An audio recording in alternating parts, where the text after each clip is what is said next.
ರಾಜ್ಯದಲ್ಲಿ power sharing ಜಟಾಪಟಿ, CM ಬದಲಾವಣೆಗೆ ಇನ್ನೂ ಡೇಟ್ ಫಿಕ್ಸ್ ಆಗಿಲ್ಲ, ಏನು ಹೇಳಲ್ಲ ಎಂದ ಮಲ್ಲಿಕಾರ್ಜುನ ಖರ್ಗೆ.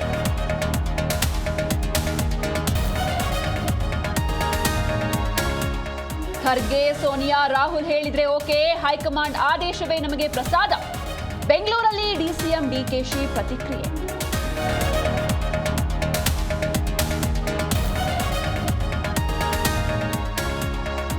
ಕಮರ್ಷಿಯಲ್ ಗ್ಯಾಸ್ ದರ ಬೆನ್ನಲ್ಲೇ ಆಟೋ ಎಲ್ಪಿಜಿ ಹೈಕ್, ದರ ಹೆಚ್ಚಳಕ್ಕೆ ಆಟೋ ಚಾಲಕರ ಆಕ್ರೋಶ, ಬದುಕು ದುಸ್ತರವೆಂದು ಬೇಸರ.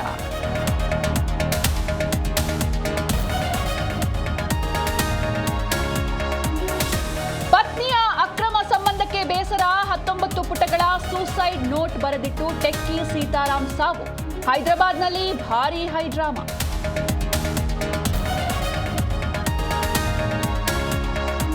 ಮಧ್ಯಪ್ರದೇಶದ ಜಬಲ್ಪುರದಲ್ಲಿ ಬೋಟ್ ದುರಂತ, ಸಾವಿನ ಸಂಖ್ಯೆ 9ಕ್ಕೆ ಏರಿಕೆ, 28 ಮಂದಿಯ ರಕ್ಷಣೆ, ನಾಪತ್ತೆಯಾದವರಿಗಾಗಿ ಎನ್ಡಿಆರ್ಎಫ್, ಎಸ್ಡಿಆರ್ಎಫ್ ಶೋಧ.